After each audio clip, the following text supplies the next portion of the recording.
Saint Seiya, jóvenes guerreros.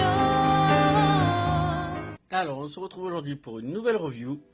Alors, comme on dit chez nous dans le sud, j'ai le kiki un petit peu dur, voilà, donc je suis assez content de cet achat. Donc, je l'ai eu pour pas très cher, je pense que c'était un bon coup. Bon, c'est pas une Bandai, c'est une LC modèle, mais c'est Thor. Mais non, pas celui-là de Thor, bien sûr. Thor de Fegda, chevalier, guerrier divin plutôt, de Gamma. Donc, voici la jolie boîte de chez CS Model pour ce grand, très grand guerrier divin d'Asgard. Donc on va faire un petit topo sur la boîte, voilà, avec la photo du totem, de ce que représenterait le totem. Donc bien sûr chez CS Model, nous avons la figurine avec l'armure, mais nous n'avons pas le totem. Et derrière une jolie petite photo en pose avec en fond derrière Odin. Donc là, le contenu bien sûr, donc avec ses deux haches et son bouclier. Allez, on va ouvrir tout ça. Alors, le déballage de la boîte. Donc la boîte qui est beaucoup plus épaisse.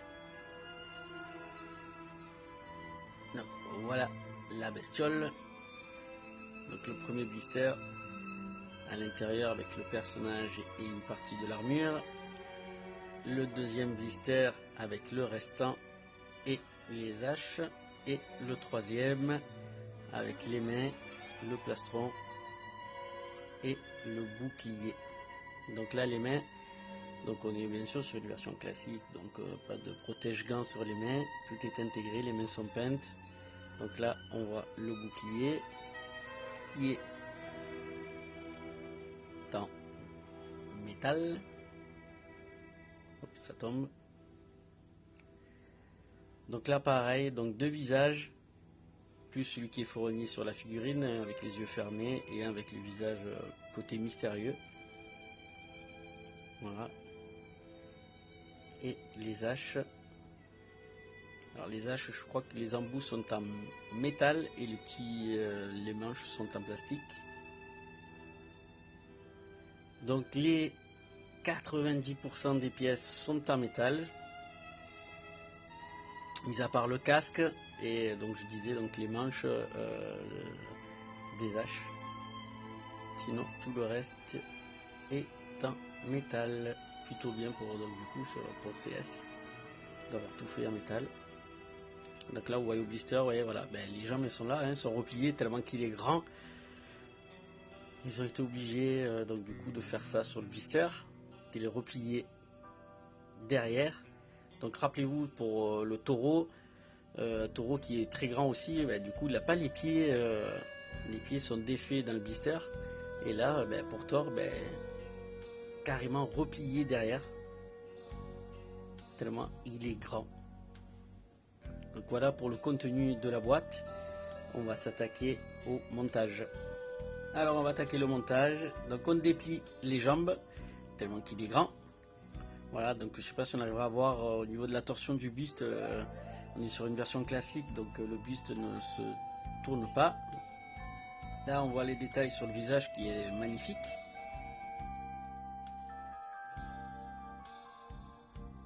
On commence bien sûr par le bas, par lui mettre les protèges cuisses, les jambières. C'est monstrueux quoi, hein. Donc c'est bien lourd, tout est en métal, je le redis encore une fois. Alors je sais pas si je vais arriver à bien cadrer tout ça pour le montage, parce qu'il est vraiment immense. Donc les pieds métal, bon, voilà, je vais essayer de le mettre le plus loin possible pour qu'on puisse bien voir tout le montage complet. Donc bien sûr, quand je parlais tout à l'heure de kiki dur, c'est simplement une expression pour dire que j'étais très content d'avoir eu cette figurine. Je l'ai eu pour 60 €. Elle était neuve, donc tout le blister était scotché, jamais servi, jamais posé en vitrine. Elle était 9 dans la boîte. Donc c'est pour ça que j'étais très content déjà de pouvoir l'avoir et de pouvoir la monter. Et de l'avoir à ce prix-là, ben, c'est encore une plus grosse satisfaction. Donc voilà pourquoi j'étais très content et je suis très content de l'avoir dans ma collection. Donc on continue le montage du haut du bras. Là on pose le plastron donc abdominal qui est en plastique, et là le plastron dorsal et pectoral qui est en métal. Bon voilà, j'ai un petit souci pour poser la pièce, il y a tout qui tombe, donc je refais tout, histoire de tout bien enquiller, tout bien clipser. Donc la partie pectorale avec la partie abdominale, il faut bien les clipser, voilà, pour tout mettre en une seule pièce.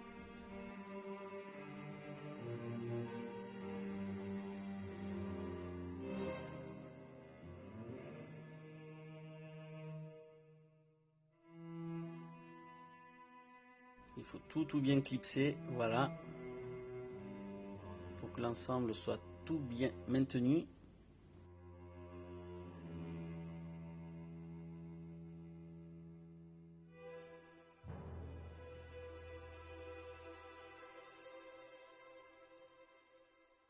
On s'attaque à la ceinture qui se clipse, donc sur la partie abdominale de la figurine.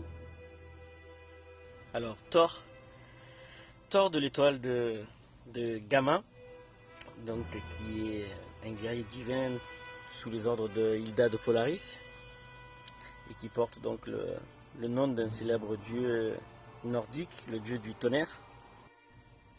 Il est le premier guerrier divin pour la fameuse rencontre des chevaliers d'Athéna, donc sur le parcours d'Asgard, pour arriver jusqu'au palais de Hilda et enlever l'anneau de Nibelungen.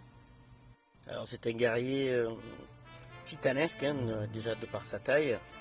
Il est très charismatique, il est émouvant, surtout dans le dessin animé, hein, comme on a pu le constater.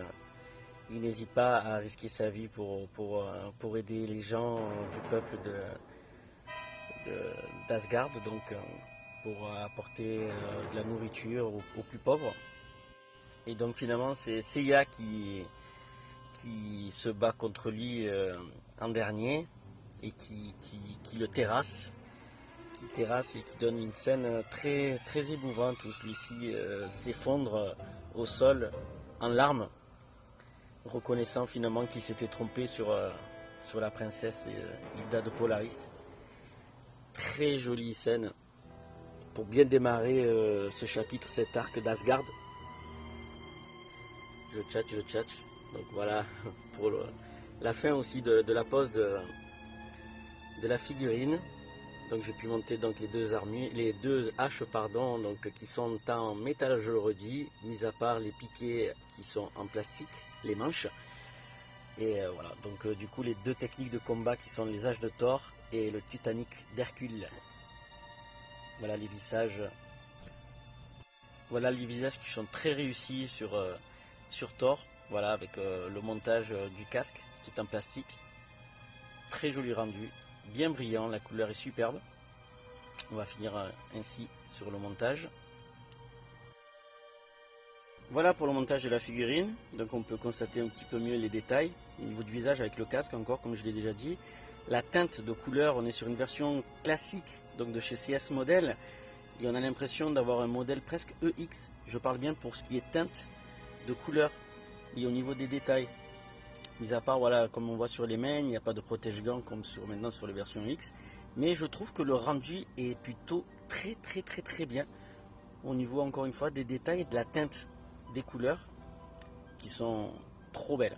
Ensuite, voilà, au niveau de la torsion du corps, ben, c'est le petit bémol simplement pour tout ce qui est pose qui ne vous donnera pas de très grande liberté pour faire les poses. Mais sinon, elle est somptueuse. Regardez ça.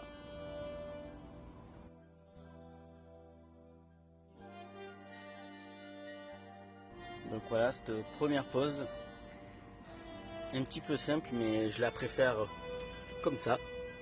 Donc avec les deux haches à la main, Je vais amasser un petit peu afin qu'on puisse ensuite un petit peu mieux s'en apercevoir. Donc du coup, oui, j'étais obligé de mettre finalement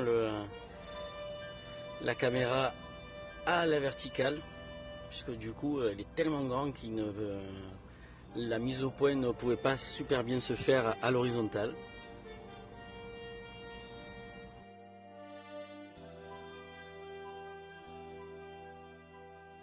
Il est tellement lourd que même le support s'arrête. Voilà, donc il va falloir que je le mette un petit coup pour qu'il redécolle et pour qu'il reparte.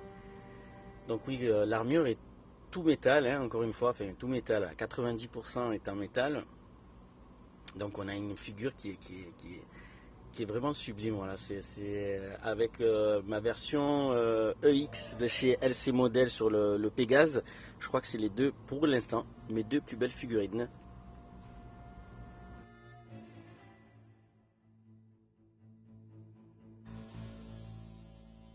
Voilà, je pense qu'on va rester sur ce posing.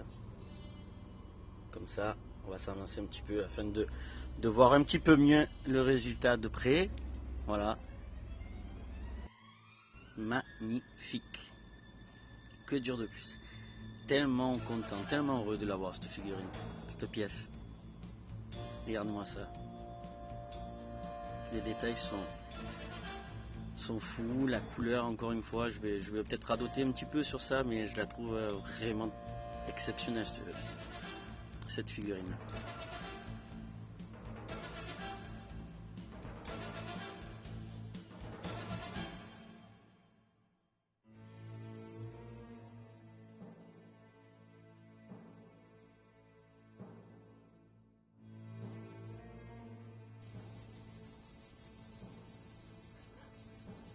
Donc voilà pour la deuxième pose, où celui-ci a les yeux fermés et se retrouve avec le casque à la main. Un petit peu plus en mode détente, on va dire. Donc alors pour tout ce qui est point positif, rendu sublime de la figurine, les pièces quasiment tout en métal, la grandeur de la figurine bien sûr, les détails. Et puis pour les points négatifs, bon, on est sur une CS modèle donc il n'y a pas de totem. Et puis il n'y a pas grand chose à lui redire à cette figurine. Malgré tout.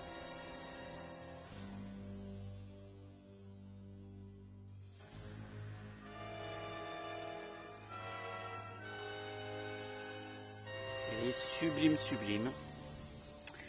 Je vais ensuite récupérer une figurine version EX afin qu'on puisse voir la différence avec une figurine basique.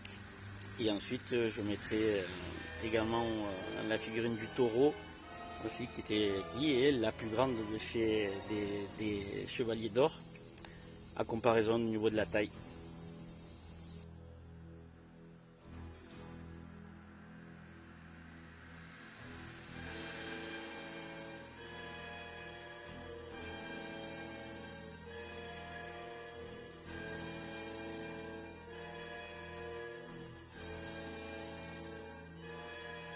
Voilà, nous voici avec Iki et son armure du Phoenix en version V3 EX.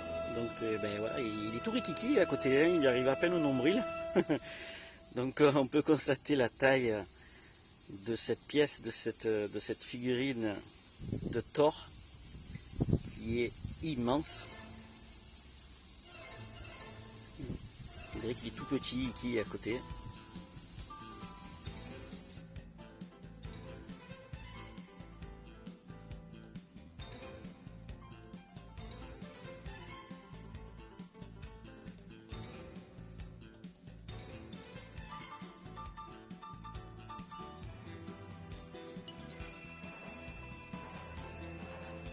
Voilà, je vais mettre taureau à côté, à comparaison. Bon, je ne pouvais pas mettre les trois, mais voilà, je vais mettre taureau, Aldébaran à côté, qui est déjà pas mal, hein, qui est déjà bien mastodonte. Et voilà, il lui sort presque encore deux têtes. Une tête et demie, il lui sort encore Thor au chevalier d'or du taureau. Déjà, je la trouvais très imposante, celle du taureau. Et alors là,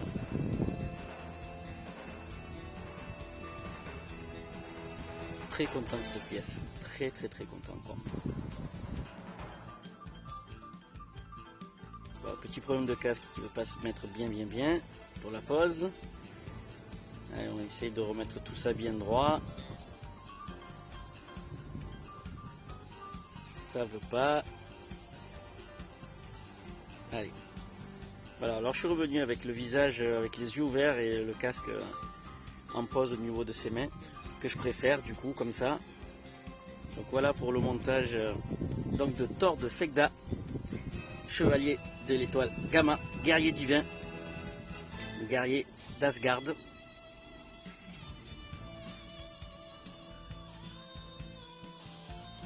Donc je vous invite à liker la vidéo, bien sûr à vous abonner à la chaîne Universia si ce n'est pas déjà fait, ainsi que d'activer les cloches de notification pour recevoir les futures reviews sur la chaîne Universia afin que vous puissiez en profiter. On se revoit très bientôt. Ciao ciao les amis.